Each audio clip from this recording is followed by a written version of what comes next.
with apologies to the Oklahoma City Thunder. The Bedlam football game between Oklahoma and Oklahoma State is the biggest annual event on the state of Oklahoma's sporting calendar. And this year's will be even bigger than most. The visiting Sooners are ranked number 8 in the AP poll, and the Cowboys are ranked no. 11. College game day will be on hand in Stillwater to export an even more hype. And with that in mind, both schools have decided Saturday will be the perfect time to bring awareness to something that has nothing to do with sports: opioids. This summer, Oklahoma Attorney General Mike Hunter filed a lawsuit against more than a dozen drug makers, accusing them of deceptive marketing in order to hook Oklahomans on the addictive drugs. From the AP: since 2009, Hunter said, more Oklahoma residents have died from opioid-related deaths than in vehicle crashes in the state. The lawsuit states that Oklahoma is one of the leading states in prescription painkiller sales per capita, with 128 painkiller prescriptions dispensed per 100 people in 2012. We just can't let companies dehumanize the population, Hunter said. You almost feel like these deaths are just statistics on a spreadsheet. Assuming those are the actual decals each side will wear on Saturday, it makes one wonder if Oklahoma will wear its white alternate helmets, since a crimson-on-crimson decal would be harder to spot, and the entire point of the movement, obviously, is to raise awareness. The off-field travails of one Alabama football player continue, with his head coach, despite a felony being involved, still firmly entrenched in the White-and-See camp. The Beaumont Enterprise reported Monday that Deontay Thompson, pictured right, was one of 4 men indicted by a Galveston County, Texas grand jury last week on 1 count each of aggravated assault causing serious bodily injury. That charge is a second-degree felony.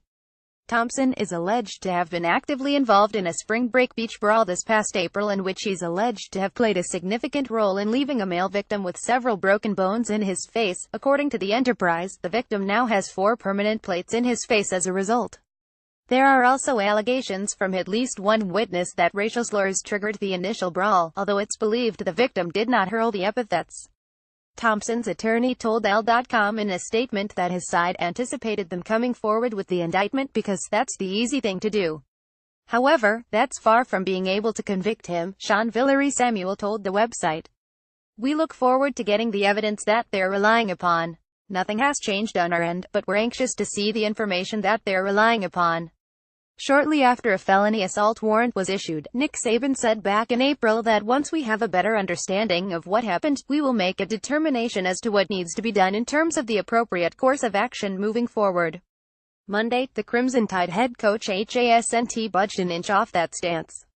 Saban: we are continuing to follow the legal proceedings. We are not going to make any judgments until that process has been completed. https://Kuoist67ek, Matt Zenitz at Mazenitz, October 30, 2017. Thompson has played in all 8 games this season for the top-ranked Tide, mainly on special teams. Florida lost Jim McElwain on Sunday, and on Monday suffered a bigger blow to its dwindling bowl hopes.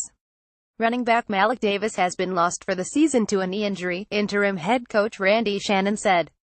It's a big blow for us because he was an explosive running back, Shannon said, via SEC Country.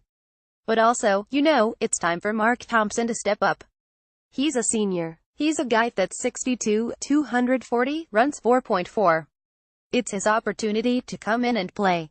We've got to challenge him on offense to make sure there was a reason why he was recruited to be a part of Florida, and that's for him to be a skilled running back like he is, but also be productive and be a physical type guy that can get open in space and make plays. We've got 3 running backs that we feel comfortable with, but Mark Thompson has to really step up this game. Davis was tied with La'Amical Perini for the team lead with 79 carries, but led Perini in rushing by 161 yards. For the year, Davis, a freshman, carried 79 times for 526 yards and 2 touchdowns. Davis' 6.66 yards per carry average ranked 3rd in the SEC for all runners with at least 75 carries. Florida is 34 on the season and, unless a canceled game against Northern Colorado gets rescheduled, needs to win 3 of its final 4 games against Missouri, South Carolina, UAB and Florida State to reach a bowl game. The Maxwell Award announced its list of 18 semifinalists on Monday, which would not normally be a noteworthy event. Except this one is, for one reason: one of the 18 was a complete unknown just 1 month ago. Arizona quarterback Khalil Tate was included on the list after a month in which he exploded on the national scene and carried Arizona into the thick of the Pac-12 championship hunt. The sophomore from Inglewood, Caliph, completed a month in which he completed 41 of 58 passes, 70.7% for 743 yards, 12.8 per attempt, with 6 touchdowns against 3 interceptions while rushing 59 times for 840 yards and 8 touchdowns. Arizona went 40 in the month of October, averaging 48.8 points per game in the process. The Wildcats are now ranked 5th nationally in rushing at 338.6 yards per game and second with 7.20 yards per carry, despite Tate playing sparingly in Arizona's first 2 games and missing the next 2 entirely. Arizona is ranked number 23 in the latest AP poll and can take the driver's seat in the Pac-12 South with a win over number 17 USC in a game that will be televised by ESPN at 1:45 p.m. ET. With another strong performance and a win over the Trojans, Tate will move himself into the conversation for a more prestigious, stiff-arm trophy.